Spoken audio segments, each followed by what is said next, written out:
Então, irmãos,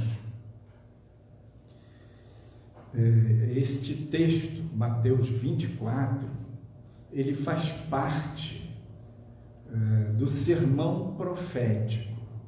Jesus estava preparando seus discípulos para a ida dele para a eternidade, para a morte e ressurreição dele, e ele tinha plantado a igreja, né?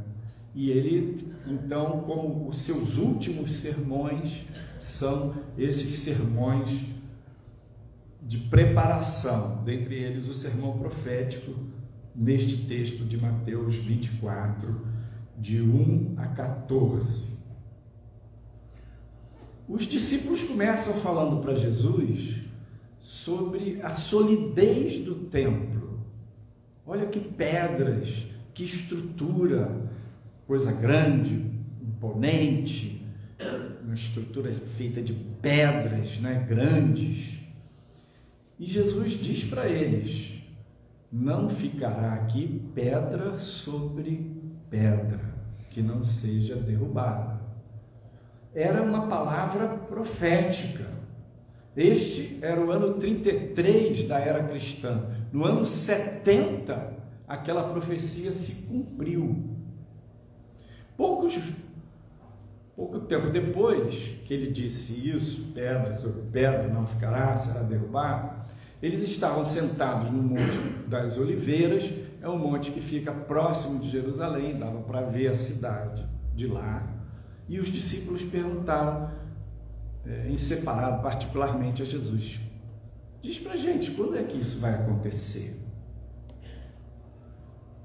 E Jesus começa a explicar para eles sobre essa situação do que viria nos últimos tempos. E a gente pode dizer assim, um contraste entre o que os discípulos esperavam, o que eles imaginavam e o que Jesus estava falando. E ele começa alertando para os discípulos terem cautela, para vigiarem, porque haveria muitos enganos, né? Que ninguém vos engane, presta atenção, virão muitos em meu nome e vão enganar, e vai começar a acontecer muitos problemas nas nações. Então, nação contra nação, guerras e rumores de guerras. Hoje está acontecendo guerra na Europa, Rússia e Ucrânia, guerra na África, e rumores de terceira guerra mundial, né? A China e a Rússia fizeram esses dias uma grande manobra no Pacífico, no Oceano Índico, Pacífico, num desses oceanos, mostrando a força militar da marinha deles. E o povo anda falando aí de terceira guerra mundial. E Jesus fala ainda de terremotos, pestes. Tivemos há pouco tempo aí a pandemia da Covid, terremotos, pestes, fomes em vários lugares. E ele, no verso 8, Jesus diz assim: mas todas estas coisas são o princípio de dores. Então, este sermão profético, ele aponta primeiramente para o princípio de dores. No verso 6, Jesus diz: e ouvireis de guerras e de rumores de guerras. Olhai, não vos assusteis, porque é necessário, é mister que isso tudo aconteça, mas ainda não é o fim. Então, vai acontecer tudo isso, o princípio de dores, mas ainda não é o fim. Então, pense bem assim, quando Jesus falou, não ficará pedra sobre pedra. Quando Jesus disse que Jerusalém seria pisada pelos gentios, até que o tempo dos gentios se completasse, era uma palavra profética. E isso iria acontecer. Então, pensa também, esse princípio de dores é uma palavra profética. Essas coisas, elas vão acontecer. O mundo está caminhando nesta direção. Não adiantaria os discípulos orar: Senhor, que isso não aconteça. Deus, que Jerusalém não caia na mão dos gentios. Deus, que não haja essa derribada das pedras, que as pedras do templo fiquem íntegras. Não adiantaria orar neste sentido, orar contra a palavra de Deus. Então a gente precisa compreender que o que está acontecendo e o que vai acontecer está dentro da palavra. Esse princípio de dores. Mas Jesus alerta para a gente não se assustar, porque ainda não é o fim. Então, o sermão profético, ele aponta para 2 eventos que serão em sequência, 2 ciclos. O ciclo do princípio de dores, que é este que nós estamos vivendo hoje, e o ciclo que é menor, porém muito pior em termos de sofrimento, que é a grande tribulação. Acerca da grande tribulação, todo o desenrolar do Apocalipse. Então, o princípio de dores é o que a gente está vivendo, e é uma preparação para a grande tribulação, para que tudo que está escrito no Apocalipse venha a cumprir-se. Por exemplo, olha que coisa impressionante. O Banco Central brasileiro está preparando, montando, organizando um programa, para lançar a moeda, o real digital, que não vai se chamar, antes estava dentro do projeto, era o real digital, mas não vai mais chamar real digital, vai chamar DREX. DREX é digital, real, eletrônico e o X, DREX, X de exchange, de troca, Então, o DREX vai ser lançado em março de 2024. Nós estamos a menos de 8 meses, 6 meses do lançamento da moeda criada pelo Banco Central do Brasil. Não vai, a partir dali, toda a moeda vai acabar e já naquele... Não, vai começar e aí as empresas vão começar a fazer os grandes pagamentos em DREX, e aí ao longo de 2024, mas isso vai caminhar na direção de, nos próximos anos, o Pix vai ser integrado e extinguindo a moeda física, o papel moeda, a espécie. O Banco Central do Brasil está fazendo isso, mas ele não está fazendo isso sozinho. No mundo inteiro, mais de 100 países estão preparando as suas moedas digitais. E o Banco Central dos bancos centrais, que é um banco de compensação internacional, chama BIS, BIS, esse Banco Central, ele já está fazendo também a sua moeda, é a CBDC, Central Bank Digital Currency, é a moeda digital do Banco Central Internacional. Então, em poucos anos, todos os países cada um terá a sua moeda digital. E o Banco Central dos bancos centrais também vai ter a sua CBDC, sua moeda digital. O que é isso? É o princípio de dores. Isso é uma situação de preparação. Então, várias coisas estão em andamento neste sentido. Por exemplo, Open Finance, as finanças abertas.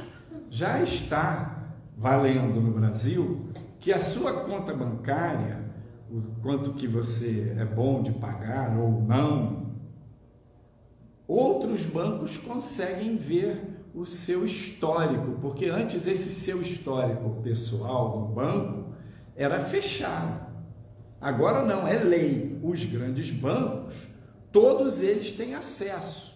Se você é correntista do Banco do Brasil, o Banco Itaú, o Bradesco, tem acesso à sua história como pagador lá no Banco do Brasil.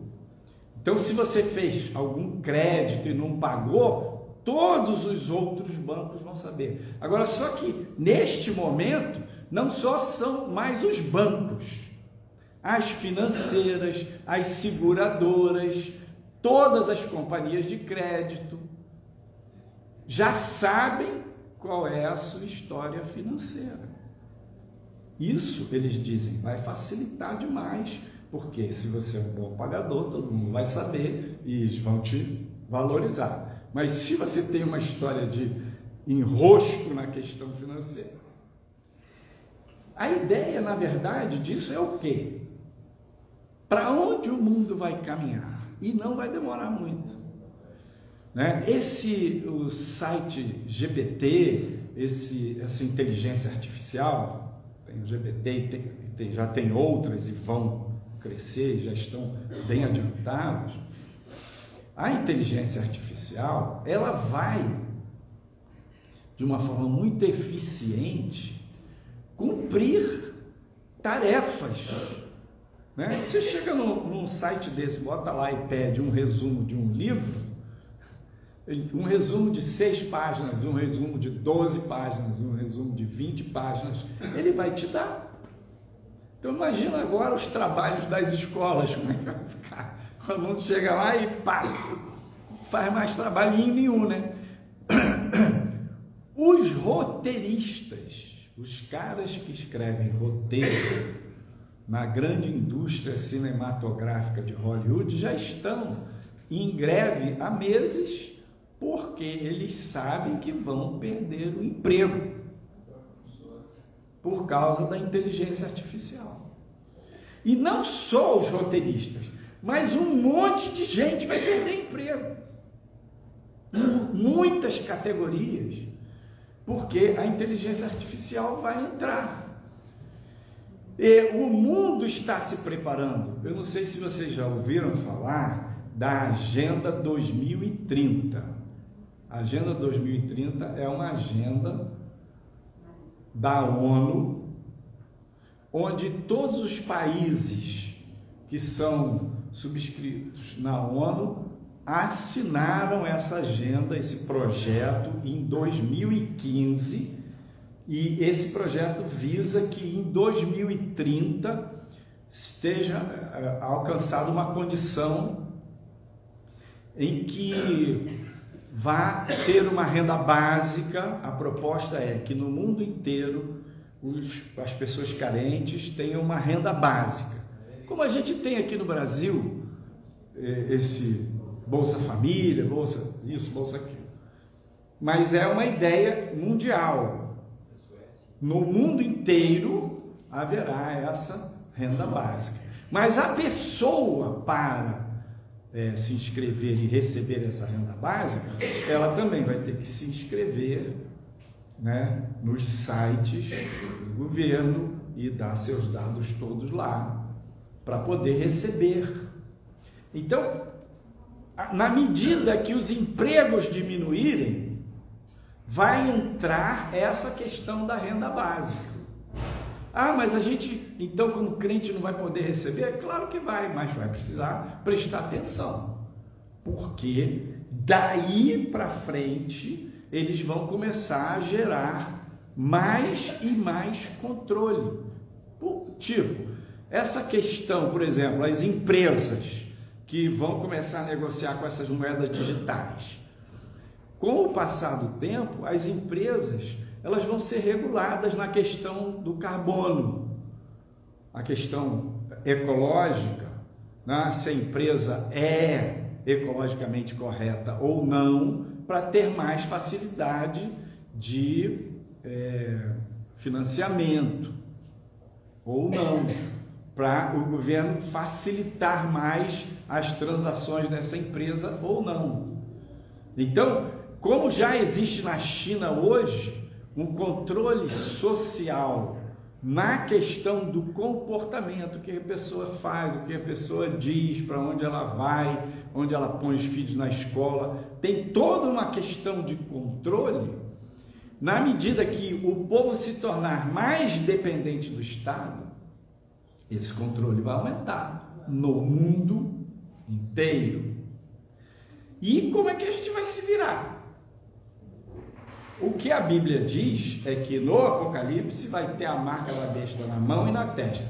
Já existem estudos, né, de que realmente o melhor lugar para colocar o chip na mão, no corpo, é aqui, entre o polegar e os dedos. Essa parte aqui, o chip no tamanho de um grão de arroz, bota ali, você mete a mão e nas leituras digitais você vai fazer pagamento, vai receber e tal. E o outro lugar é na testa. Ou a leitura da íris, né? Que ele olha e vê a sua íris, e o desenho da íris, como ele é único, é igual a digital, o desenho da íris de cada pessoa é específico, e o computador guarda aquele desenho e vai ver a sua identidade.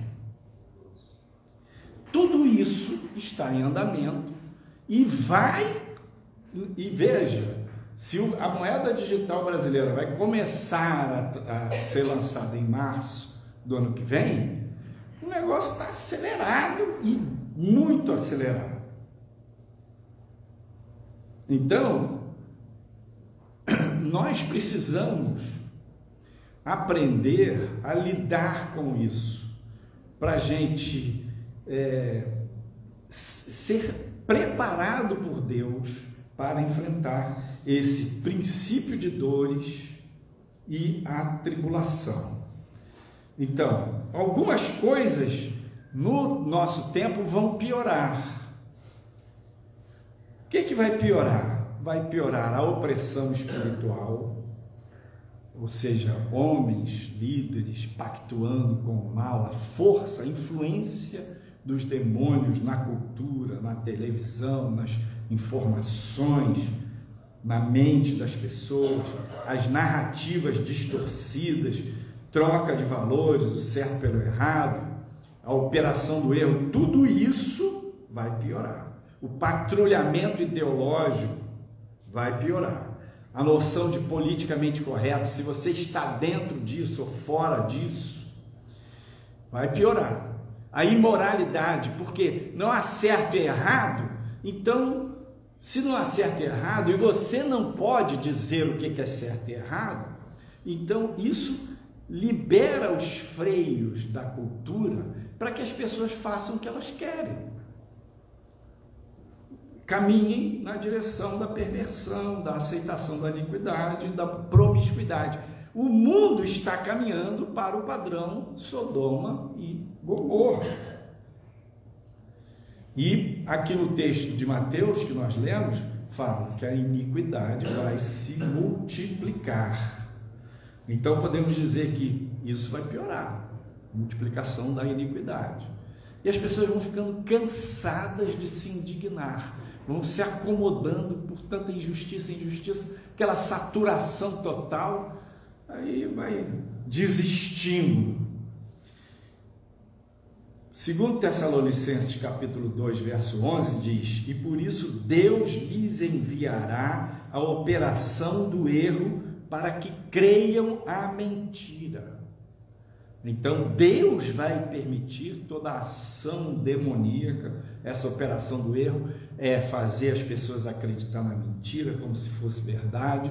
É uma ação espiritual, vai além dessa troca de sinais, dessa inversão de valores, dessas narrativas. É uma ação espiritual em cima desse jogo de palavras, de ideias, das narrativas. Então as pessoas vão entrar num nível de cegueira muito grande mesmo. E o que vai melhorar, pastor? Alguma coisa vai melhorar? No meio desse aperto, dessa pressão, os crentes vão buscar Deus. O que vai melhorar? Com essa integração das moedas, as trocas de comércio, elas vão acelerar muito. Com essa integração das moedas, a parte de comércio vai se facilitar, vai gerar muita confiança, vai gerar muita segurança. Isso vai fazer com que a economia no mundo inteiro ela tenha uma subida gigantesca. Então, uma prosperidade econômico-financeira vai acontecer.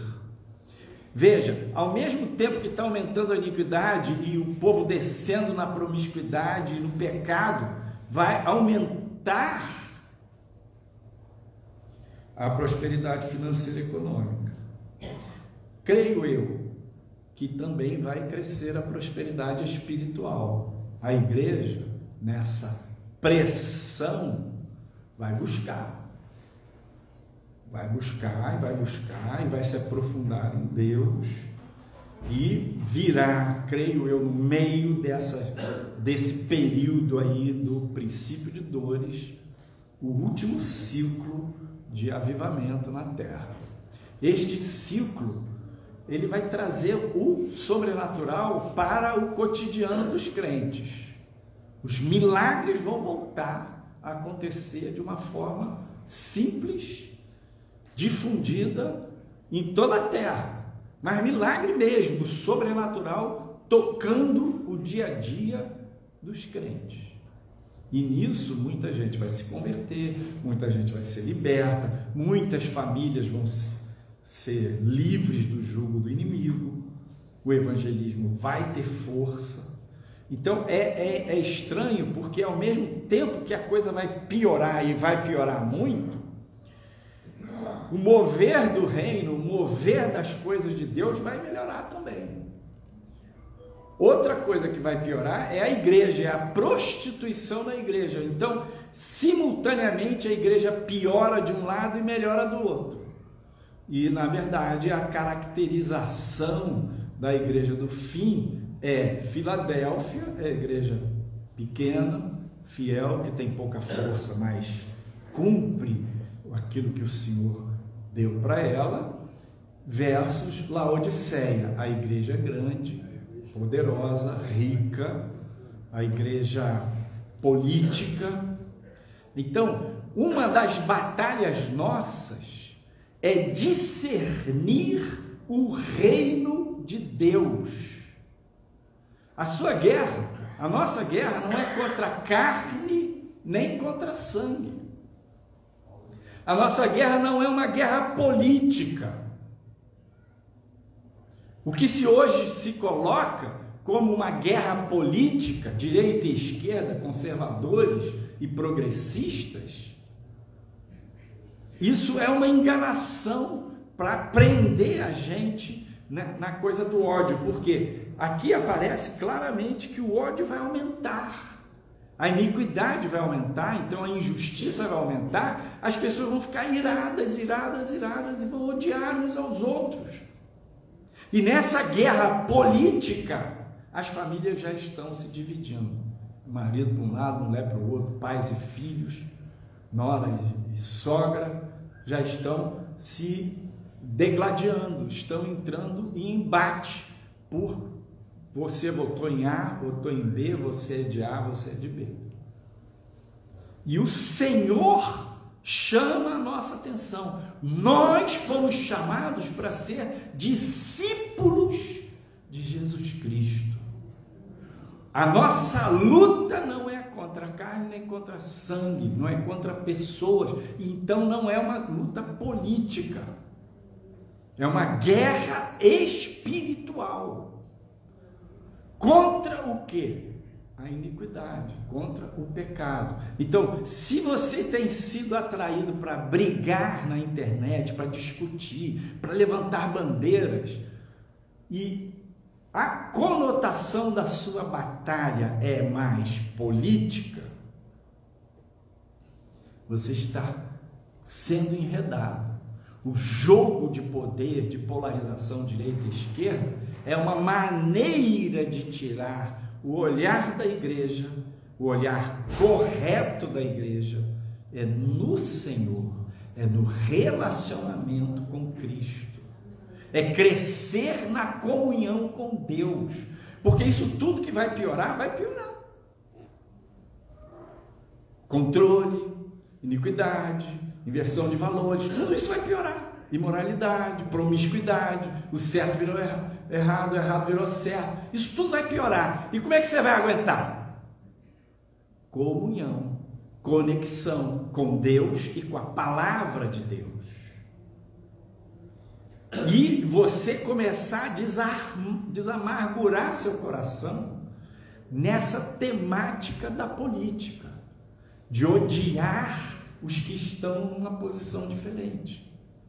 Porque tem muito crente que está numa posição enganada. Aí você diz, está enganada no grupo A ou está enganado no grupo B. Sim, vai ter crente enganado no grupo A e crente enganado no grupo B. Porque estarão rezando numa linguagem e temática puramente política. Você não vê Jesus fazendo política.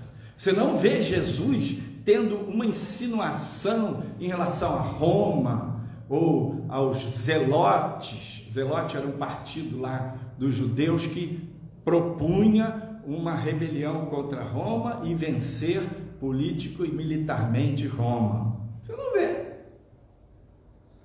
Quando Jesus foi preso, estava diante de Pilatos, ele disse, o meu reino não é deste mundo. Então, não é que o Senhor esteja nos chamando para uma alienação. Ativa o desligômetro aí, fique alienado completamente. Não. Acautelai-vos, diz Jesus. Vigiai, porque muitos virão em meu nome.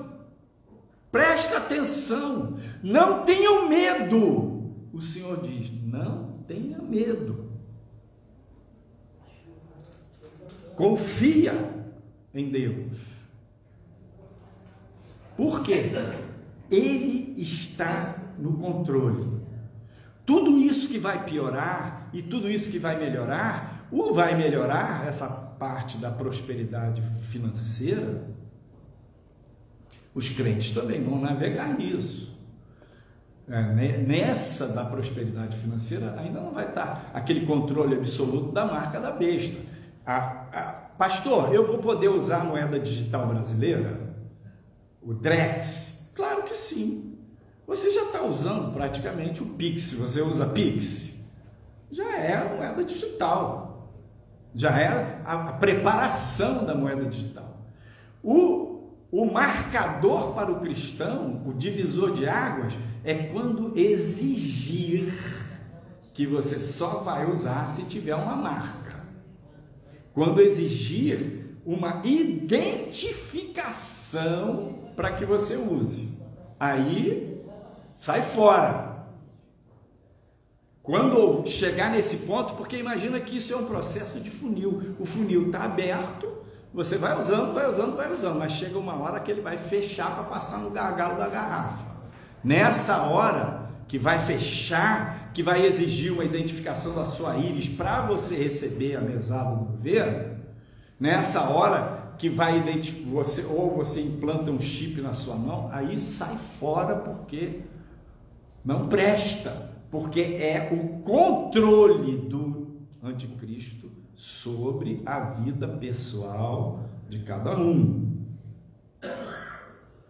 Então, essa prosperidade que vai melhorar, ela também vai trazer para a igreja recursos para as missões.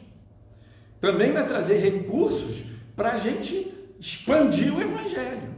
E esse avivamento, penso eu, o último, ele vai ter uma característica mais forte do que qualquer um dos outros, porque vão ser feitas obras, como Jesus disse, aqueles que creem em mim, obras maiores farão do que estas que eu faço. Então, no mundo inteiro, simultaneamente, obras maiores serão feitas. Então, isso vai ter um impacto muito gigante. Só que este período, ele vai acontecer e não vai o mundo inteiro se converter, os países todos se converter, os governos todos se converter, não vai acontecer nada disso. Isso vai acontecer e o tempo inteiro Satanás, a mídia, o mundo espiritual, as narrativas vão desqualificar, vão apontar a igreja como fanática, fascista. Os cristãos serão perseguidos. Então, hoje, a perseguição, ela está com uma conotação política, mas vai chegar uma hora que ela vai se tornar a perseguição com conotação religiosa. Hoje, os crentes estão se identificando com um segmento conservador e os conservadores estão sendo politicamente perseguidos. Isso vai continuar, vai piorar. Só que daqui a pouco, essa perseguição ela vai se escancarar no sentido religioso. Agora, o que a gente precisa pensar, né, que vai melhorar também?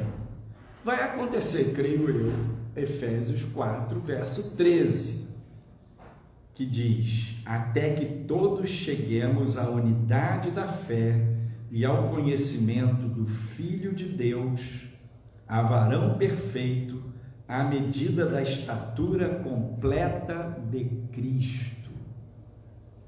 A igreja temente, a igreja fiel, que no meio desse caldeirão todo de turbulências e conturbações físicas, materiais, morais, espirituais, que vai ser fiel, que vai caminhar, que vai crescer, ela vai alcançar a unidade da fé, vai alcançar a maturidade. A igreja vai se tornar gloriosa. Uma questão importante para a gente distinguir o princípio de dores da grande tribulação. No princípio de dores, essas turbulências da natureza, terremotos, essas turbulências de tempestades, de enfermidades, isso vai acontecer no mundo inteiro pontualmente. Como assim? Vai acontecer aqui, guerras e rumores de guerra ali, acolá, mas não vai se generalizar globalmente. Como assim? Não vai parar de ter semeadura e colheita, não vai parar de haver casamentos, não vai parar o comércio mundial. Então, não vai haver um desabastecimento mundial simultâneo. No princípio de dores, não. Aqui vai piorar, ali vai melhorar. Inflação, depois de controle da inflação, a economia bombando e essas turbulências todas acontecendo ao mesmo tempo, mas não vai generalizar a falta de víveres, de alimento, de comida, de água. Não, isso não vai generalizar. Isso é já a grande tribulação. Isso já acontecerá no Apocalipse. E na semana que vem, se Deus quiser, eu vou trazer a minha terceira mensagem sobre esse tema, o alerta 3, já falando do Apocalipse, do arrebatamento da igreja e o que vai, as últimas coisas nesse sentido. E aqui, no princípio de dores, Jesus alerta dizendo: ainda não é o fim. Então, uma outra coisa que vai melhorar, além desse grande avivamento da igreja, é que a igreja, a força missionária da igreja, ela vai chegar no seu máximo, porque vai ter dinheiro, e essa percepção dos últimos dias que está para fechar a porta mesmo. Então a força missionária da igreja vai até os confins da terra.